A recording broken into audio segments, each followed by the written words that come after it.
என்னம்மா கனவு கண்டுட்டு இருக்கீங்க? போய் பிரியாணி எடுத்துட்டு வாங்க, நல்லா பசிக்குது வேற. இந்த ஊர் பேர் எடுத்துட்டு வந்துருந்தாங்கல்ல சிட்டே இதை கண்மணிக்கிறது. செம்ம டேஸ்டா இருக்கு பாட்டி. எல்லாரும் சாப்பிடுங்க. பட்டு எங்கடி போற? எனக்கு எங்க முட்டையே காணோம். மிஸ்டர் பார்த்து மாமா, முட்டை அவிக்கிலே 2 முட்டையை சாப்பிட்டீங்க. இப்போ என்ன முட்டை? அத்தை என்னதே எடுத்தாலும் மாமாவுக்கு வைங்கத்த. இல்ல எனக்கு பட்டுவோட முட்டை தான் வேணும். அவ பொங்க உள்ள இருக்கு, எடுத்துட்டு வா பட்டு. ஹலோ, உங்களுக்கு வயசாயிடுச்சு, ஒழுங்கா இருக்க பிரியாணி தின்னுட்டு வாங்க, இல்லைன்னா எந்திரிச்சு படுங்க, நான் சாப்பிட்டுக்கிறேன். அத்தை நீங்களும் வாங்கத்த, சாப்பிடலாம். பிரியாணியா? சாப்பிடுங்க. பெத்த பொண்ணுக்கு ஒரு ஃபோனு கூட கிடையாது.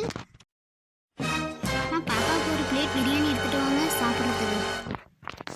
நான் சோகமாக இருக்கேன், அதெல்லாம் உங்களுக்கு பிரச்சனை இல்லை. நீங்கள் எனக்கு பிரியாணி தரதை நினச்சி நான் சந்தோஷப்படணும், அவ்வளோதானே. ஏண்டி என்னைக்கிடி நீங்கள் வரையில சிரிச்சுட்டு வந்திருக்க? என்னடி சண்டை அடைஞ்சி? சண்டையெல்லாம் விட வா, பிரியாணி எடுத்துட்டு சாப்பிடு. இத்தனை பேர் கேட்குறீங்களே, அப்பாவும் அண்ணியும் எனக்கு கண்டுக்கிறவனான்னு பாரு. நீங்கள் ஏன் அழுகுற மாதிரி இருக்கிறீங்க? வாங்க சாப்பிடலாம். பாட்டி நல்லா சூப்பராக சமைச்சிருக்காங்க. ஏனாத்து கவலைப்பற? உனக்கு நான் எத்தனை தடவை சொல்லியிருக்கேன், எது நடந்தாலும் நல்லதுக்குன்னு எடுத்துக்கணும். நீ சந்தோஷமா இரு, உனக்கு நல்லதே நடக்கும். ஏன் சோகமா இருக்க? வா சாப்பிடு. போதும், நிறுத்துங்க உங்க நடிப்ப. உங்ககிட்ட நான் கேட்டேனா? எங்க குடும்பம் நல்லா இருக்க உனக்கு பிடிக்கலையாடி? பாப்பா, நீ தேவையில்லாமல் உங்கள் அண்ணி வம்பு கிழக்கிற. அவள் கேட்கலனாலும் கேட்கலங்கிற, கேட்டால் உங்கள் வேலையை பாருங்கிற. என்ன உனக்கு பிரச்சனை? பாப்பா, உனக்கு முட்டை இருக்கான், போய் பிரியாணி எடுத்து சாப்பிட்றியா? Love you daddy. உன்ன மாதிரி யாருமே பேச மாட்டேங்கிறாங்க பாத்தியா? இதெல்லாம் அவங்க குடும்பமா? அப்போ நான் என்ன தத்தெடுத்தா எடுத்துட்டு வந்தீங்க? பெத்தீங்களா இல்லை சாக்கடை எடுத்துட்டு வந்தீங்களானே தெரியல. ஏன்னா குடும்பப்படுத்த எனக்கு கல்யாணம் வச்சுங்க. அவளுக்கு வந்து வாழ்வை பத்தியா? மாமியா தாங்குறாங்க, மாமனா தாங்குறாங்க. தத்து எடுத்தாலும் அந்த பிள்ளை கூட அந்த பிள்ளையோட பாசமா இருக்கு. நேற்று போது நிறுத்துங்க. இது உங்களுக்கு தான் வாய் இருக்குன்னு பேசாதீங்க. அது ஏன் பெத்தெடுத்த பிள்ளை, அவ்வளோதான். இதுதான் நாங்கள். தேவையில்லாமல் நடுவில் வந்து தேவையில்லாத விஷயத்தெல்லாம் கிளறாதீங்க.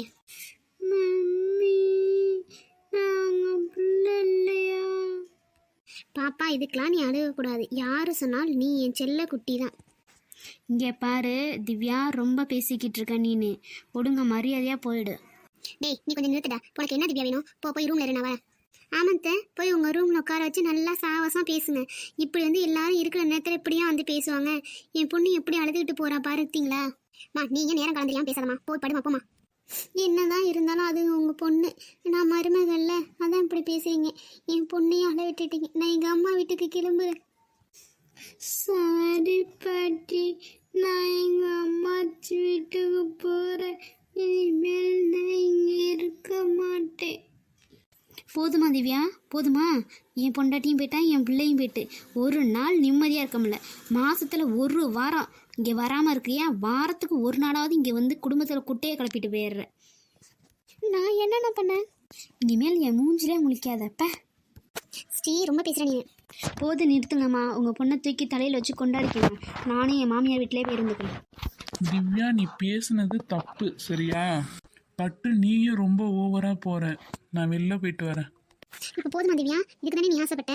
என் மருமகளும் போயிட்டா, பேத்தியும் போயிட்டா, என் வீட்டுக்கார போயிட்டா, என் மகன் போயிட்டா. இப்போ உனக்கு நிம்மதி தானே? பிரியாணி சூப்பராக இருக்கு. நீ பண்ணது கரெக்டா திவ்யா? உன்னை இப்படியா வளர்த்தேன்? ஏன் திவ்யா அப்படி எல்லாரும் மாசையும் கஷ்டப்படுற? எவ்வளவு டேஸ்ட்டாக இருக்கு.